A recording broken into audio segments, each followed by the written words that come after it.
Bismillahirrahmanirrahim. Assalamualaikum warahmatullahi wabarakatuh. Ahlan wa sahlan. Jom belajar agama bersama Ustazah Salma. Stay tune. Okey, tajuk rancangan pada kali ini adalah mandi wajib. Boleh rujuk buku teks muka surat 125 hingga 129.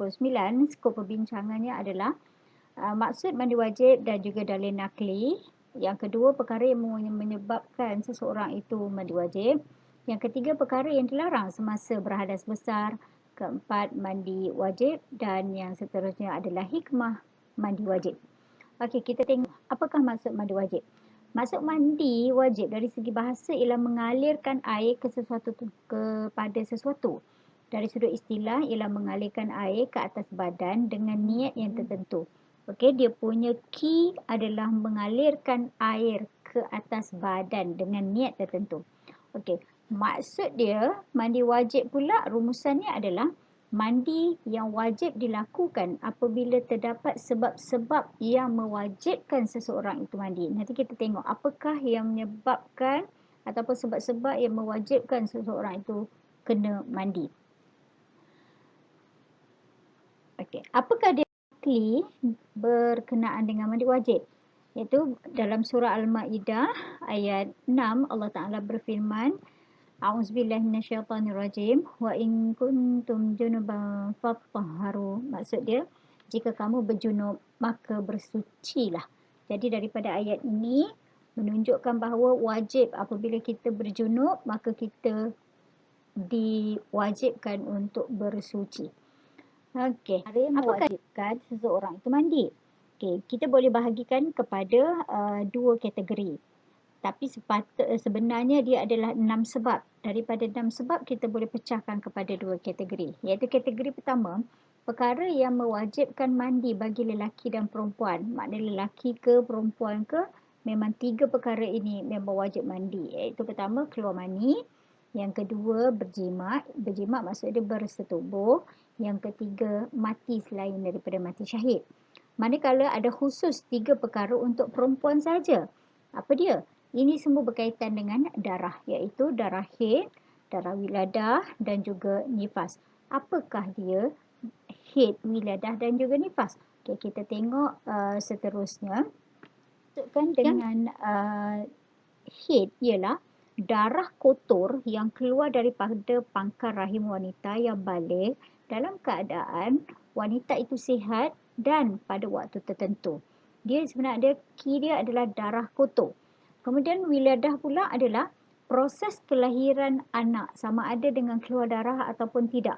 Wiladah maksud dia proses kelahiran anak. Okey, ada juga yang bersalin, bayi keluar bersama dengan darah, ada juga yang tidak bersama dengan darah. Itu dikenali sebagai wiladah. Nifas pula adalah darah yang keluar selepas kelahiran anak atau sesudah keguguran yang nyata sebahagian bentuk anak. Maknanya darah nifas adalah darah yang keluar selepas melahirkan ataupun orang yang gugur yang mana janinnya ada nampak bentuk anak tu. Itu darah nifas. Maka ketiga-tiga darah ini apabila dialami oleh seorang wanita maka dia wajib untuk mandi. Okey, di bawah itu ada satu lagi info berkenaan dengan darah istihadah. Darah istihadah adalah darah penyakit yang keluar daripada pangkal rahim wanita.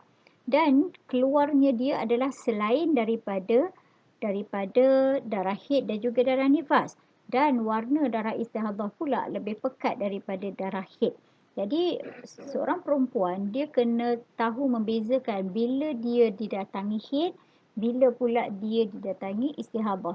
Okey, menurut pandangan ulama, sekurang-kurangnya haid bagi seorang perempuan adalah 1 hari, biasanya adalah 7 hari dan maksimumnya adalah 15 hari.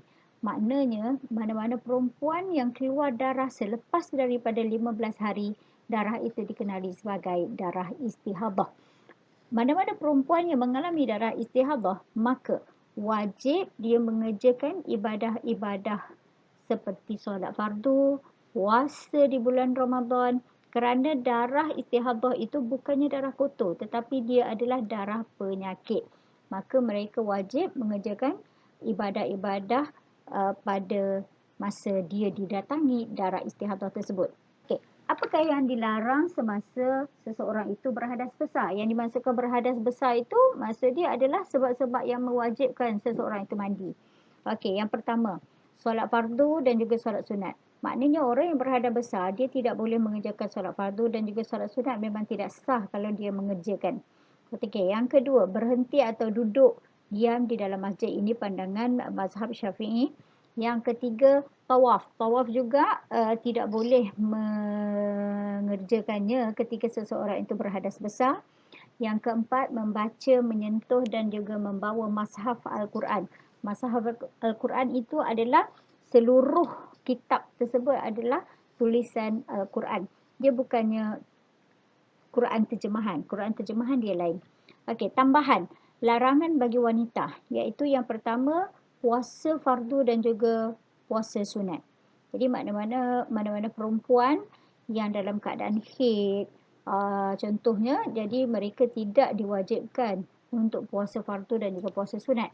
Yang kedua, dalam keadaan berhadas besar juga, memang haram hukumnya melakukan persetubuhan, iaitu haram melakukan jima'. Okey, seterusnya. Apakah dia rukun mandi wajib? Bila kata rukun, rukun itu perkara yang mesti ada. Ya, perkara yang mesti ada di dalam mandi wajib iaitu ada dua, iaitu pertama niat. Niat itu pula mestilah ketika air sampai pada mana-mana anggota badan. Maknanya niat tak boleh dinyatakan di dalam hati, niat dalam hati tidak boleh dinyatakan dalam hati sebelum air terkena badan. Maknanya air itu mesti sampai kepada mana-mana bahagian anggota badan, barulah diterima niat tersebut. Yang kedua rukunnya adalah meratakan air di seluruh anggota badan, kulit dan rambut. Ini bermaksud apabila seseorang itu mandi wajib, dia kena sapu air di seluruh tubuh supaya yakin air itu rata. Okay. Bagaimanakah dia cara mandi wajib? Okay. Kita tengok di sebelah kanan slide itu ada niatnya. Okay. Bahasa Arabnya, nawaitul ghusla li raf'il hadas al-akbar fadlillahi ta'ala. Maksud dia, aku berniat mandi disebabkan untuk mengangkat hadas besar, fardu kerana Allah Ta'ala. Okay. Niat ini dibaca di dalam hati. Kalau tak nak baca bahasa Arab, baca bahasa Melayu pun tidak menjadi masalah. Yang kedua, cara mandi wajib ini campur di antara perkara sunat lain, iaitu baca bismillah, itu perkara sunat. Mencuci tangan sebanyak 3 kali, ya. Cuci maksud dia basuh tangan. Kemudian cuci kemaluan dengan tangan kiri, sama ada kubul ataupun dubur. Yang kelima, membersih atau menyucikan tangan kiri dengan sabun. Seterusnya berwuduk. Yang ketujuh, basuh kepala dengan mengusap rambut secara meratakan kepala, lalu siram 3 kali dengan air. Kemudian memulakan dengan bahagian kanan. Okay? Kalau nak memulakan mandi wajib, mulakan dahulukan anggota kanan.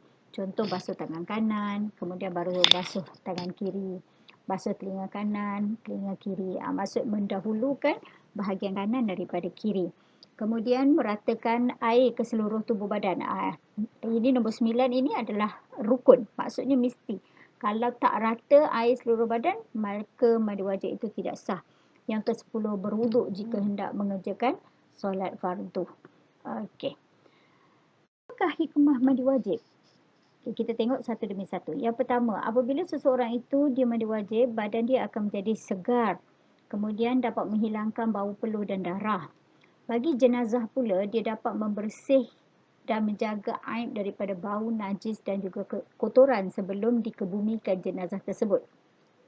Apabila kita mandi wajib, kita telah melaksanakan perintah Allah Ta'ala. Maka hikmahnya kita akan mendapat ganjaran pahala. Dan yang kelima, apabila seseorang itu mandi wajib, dia dapat melakukan ibadah yang diharamkan ketika berhadas besar. Maksudnya ketika dia berhadas besar, dia tak boleh kerjakan ibadah-ibadah tertentu. Tetapi apabila selepas dia mandi wajib, dia dapat mengerjakan ibadah itu semula. Contohnya, solat fardu. Okey, apabila sudah melakukan mandi wajib, maka dia bolehlah kerjakan solat fardu. Okey, itu sahaja untuk slide tajuk mandi wajib. Sekian. Assalamualaikum warahmatullahi wabarakatuh.